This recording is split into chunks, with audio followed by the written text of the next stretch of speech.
Hey there, lichen lovers. Today's lichen morpho group is the gels. Let's start out with a general introduction to this group. These are cyanobacterial lichens that are dark within, meaning that they lack a white medulla, regardless of their growth form. On the right, you can see an image of a cross-section of a gel lichen, and what you'll notice is that these are unstratified lichens, meaning that they don't have that layered look that we see in most lichens, where you have an upper cortex, an algal layer, a medulla layer, and a lower cortex. Instead, we have a homogeneous interior where we have a mixture of fungal hyphae and the cyanobacteria, which in this case is these filamentous nostoc species, as you can see here. Okay, so a couple of species from your site recognition list that you'll need to know in the gels group.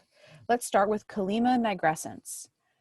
Kallima has a foliose to nearly crustose thallus, and here you see a wet versus a dry picture. As you can see, when the lichen is wet, it has more of an olive appearance, but when it dries, it's more of a brown-black. And you can really tell the difference between the color and the apothecia here. It can almost be a light pinkish orangish color when it's wet. When it's dry, it's going to be more of this beautiful kind of ruby red, brownish chestnut color. You'll find this lichen in hardwood forests, swamps and savannas on hardwood trees and shrubs.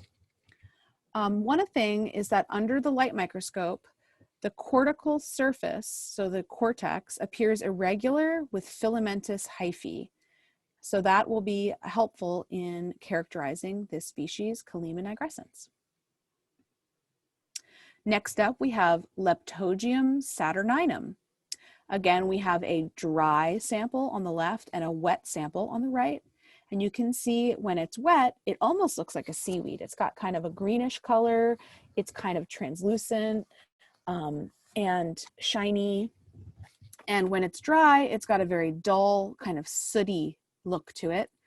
And the top surface has isidia on it, which you can see here, and they're scattered to dense, and they're usually laminal, so on the upper surface of the lichen, but sometimes can be marginal.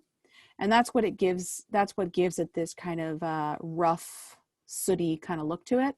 And then the underside has dense white tomentum of these cylindric hairs. So the lower surface can be pale, like you see here, to medium brown, and then with this tomentose on it. So that's some of the main features, and you'll find this frequently in moist riparian forests at low elevations, on bark, commonly deciduous trees and shrubs, but it can grow on rock or moss over rock. That's Leptogen Saturninum. Next up, we have Cytonium Palmatum.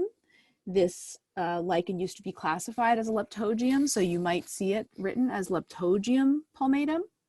And this lichen, I would say, I most recognize it in this form here, where it has suberect to erect, very dark brown or gray lobes. The margins are curling inward to form rolled tips. The upper surface is wrinkly if you look at it under a hand lens, and it can have apothecia. Here you can see the kind of like ridged, kind of wrinkly surface of the lobes here and the curledness of the lobes with these apothecia on them. And you'll find this on soil, gravel, moss over rock, soil over rock, rarely on mossy bark. You'll find it most commonly in road cuts, on roadsides, poorly revegetated areas and clear cuts, outcrops, and talus areas from low to mid elevations. That's Cytonium palmatum. Now there are several other species in the gels that we're not covering here because they're not on your site ID list, and you can learn about these in your macrolichens book under these genera, Cytonium, Kallima, and Leptogen. That's all for the gels. See you later.